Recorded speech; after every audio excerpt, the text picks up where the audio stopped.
Les gens ressortent de là requinqués, ça leur a fait du bien, et puis valorisés aussi par leur création.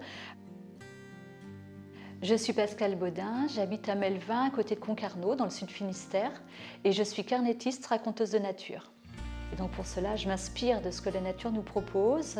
Je peux en faire des croquis ou des photographies, ou également des textes, et j'associe ces différentes techniques-là pour créer mes carnets de A à Z, vraiment de l'idée jusqu'à la conception finale, l'impression, la reliure.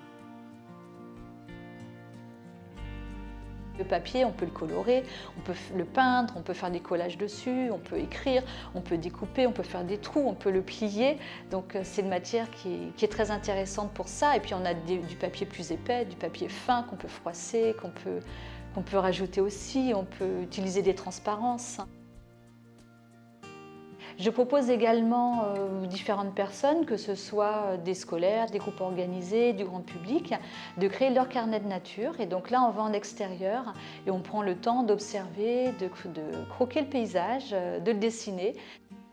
Les gens ne se rendent pas forcément compte, mais moi je le vois très bien, c'est qu'à travers cette pratique-là du dessin, eh bien, ils prennent le temps d'observer tout ce qui est autour de nous et parfois de regarder quelque chose qui est complètement banal et qui devient finalement en 2 coups de crayon quelque chose qui fait waouh. Alors après, c'est vrai que selon les niveaux des personnes, je pousse le curseur plus ou moins haut, bien évidemment. Je leur indique, je leur donne des informations techniques aussi pour qu'elles puissent comprendre comment ça fonctionne, comment on compose, comment on associe les couleurs entre elles.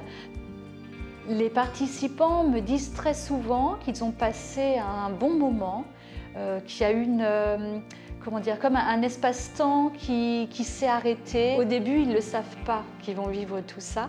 Et finalement, je les amène petit à petit à vivre tous ces moments-là. Et sans compter tous les échanges aussi entre les uns et les autres. Découvrir que finalement, on a chacun notre personnalité, on a chacun notre histoire. Et que parmi le dessin, on arrive aussi à raconter des choses. Mais on ne racontera pas tous la même histoire, et tant mieux dans un sens, parce que c'est ça qui va faire la richesse de tous ces moments-là. C'est une activité qu'on peut pratiquer toute l'année, où on n'a pas forcément besoin de grand-chose. Un papier, un crayon, à la portée de tous en quelque sorte, si on ose justement franchir le pas. Et si on accepte aussi peut-être d'être guidé un petit peu sur quelques petites consignes.